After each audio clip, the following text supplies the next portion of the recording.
ஹரஹர சிவனின் அண்ணாமலையை கிரிவலம் வந்து பாடிடுவோம்.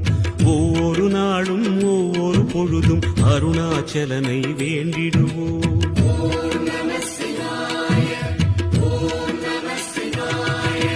ஹரஹர சிவனின் அண்ணாமலையை கிரிவலம் வந்து பாடிடுவோம்.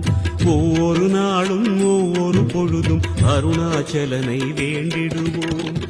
ஒளியின் வடிவமாம் சிவனின் ரூபமே, உயிரின் மூலமாம் ஹரனின் நாமமே, வரமே